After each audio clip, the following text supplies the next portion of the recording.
quan varen debatre, s'ha pres en consideració d'aquesta llei, fa ja uns mesos havia una amenaça molt clara damunt els drets reproductors de la dona, aquesta decisió de modificar la llei de terminis de l'avortament. Avui, aquesta decisió no anunciada encara de congelar aquesta intenció de modificar la llei de terminis actual i mantenir-la i no substituir-la per una llei de suport hiperestricta, la veritat és que el grup parlamentari més i més en general no es congratula moltíssim, perquè això hauria suposat una reducció dels drets de reproducció de la dona, hauria suposat que per la dona prengués la decisió d'avortar hagués tingut que estar tutelada, hauria suposat tornar als avortaments clandestins i hagués tingut que també suposar que per avortar una dona hagués tingut que anar als països democràtics del nostre entorn com Itàlia, França, Inglaterra, Portugal, etc.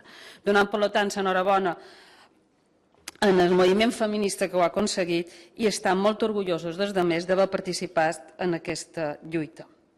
És una llei buida.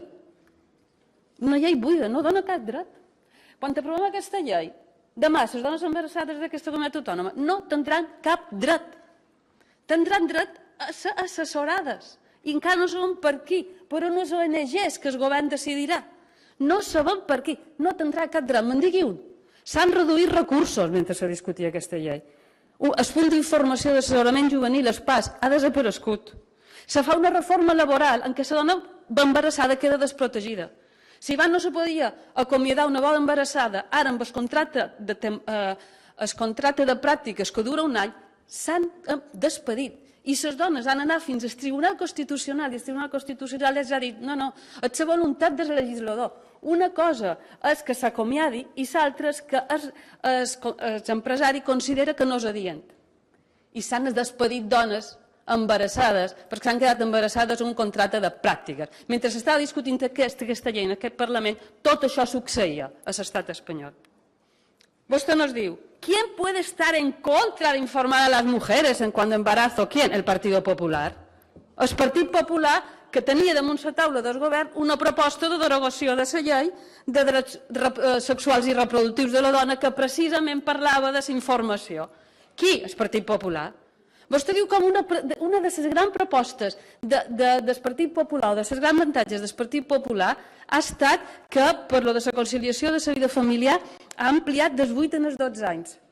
Si ara, pràcticament, el percentatge de llars de l'estat espanyol, que els dos membres fan feina, és reduïdíssim. Si ara el problema a vegades no és aquest, escolti, aquí qui ha hagut voluntat de diàleg ha estat l'oposició, o com a mínim el grup més que ha presentat 30 esmenes han presentat. Han fet feina. Home, no haguéssim pogut dir no volem, però altres han presentades 30 esmenes, n'han aprovat 5 nostres i 2 s'han transaccionades. Això és la seva capacitat de diàleg. Ara veurem la proposició no de llei on demanem una modificació de la reforma laboral que discutirem dijous, que demanem que les dones embarassades que estiguin en un contracte temporal, amb un contracte de pràctiques no puguin ser acomiades, a menys que farà el Partit Popular. Ho pensin una mica, perquè després d'aquesta llei, si voten que no en aquella proposició no de llei, se'ls mostrarà la careta. Moltes gràcies.